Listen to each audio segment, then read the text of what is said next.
আমরা যে এটা যেমন পড মাইকের কথা বললাম, এর কি ফেসিলিটিস রয়েছে? এটাকে অনেকে আমরা মানে অনেকেই বলি যে এটার গেন মানে লো গেনের একটা মাইক, তো হ্যাঁ আমরা দূর থেকে কথা বললে সেটা হ্যাঁ একটু হ্যাঁ অসুবিধাই হ্যাঁ হয়। দেখো, পডকাস্ট যেহেতু একটা খুব লোকাল ব্যাপার, লোকাল মানে হচ্ছে আমি আমার বাড়িতে বসে, আমি আমার ঘরে বসে রেকর্ডিং করব, হুম তার জন্য আমাকে স্টুডিও যেতে হবে না। হ্যাঁ, যেহেতু এখন একটা ভিডিওর ব্যাপার এসছে, সেই জন্য একটা অ্যাস্থেটিক্স এসে গেছে জিনিসটাতে। তাও এর পেছনে বেশিরভাগ একটা পডকাস্ট বাড়িতেই হয়। বাড়িতেই হয়। তো সবার বাড়িতে সেভাবে অ্যাকোস্টিক থাকে না।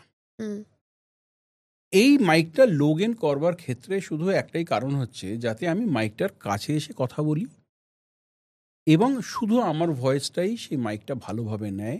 বাইরের যত নয়েজ আছে সেগুলো যাতে সে কম নেয়। আর একটা কথা আবার বলি খুব ভালো করে, আমি অনেক সময় শুনি যে অনেক কোম্পানির মাইক আছে যেগুলো বাকি নয়েজ নেয় না।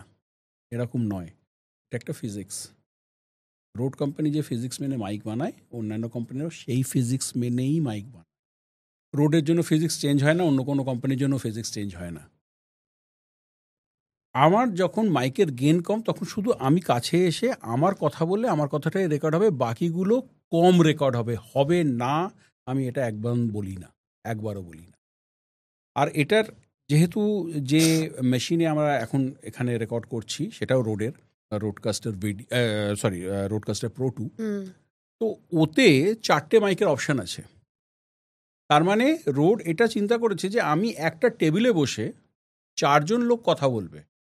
তো আমি যখন মাল্টিট্র্যাক রেকর্ড করছি, 4টে মাইক আলাদা ট্র্যাকে আমি যখন রেকর্ড করছি, এবং আমি এটা চিন্তা করে রেকর্ড করছি যে আমি এটা পরে এডিট করব, তখন যদি আমি কথা বলছি আর তোমার মাইকে আমার কথাটার ব্লিড যায়, তাহলে আমার এডিট করাটা অতটা সাকসেসফুল হবে না, অতটা ক্লিয়ার হবে না।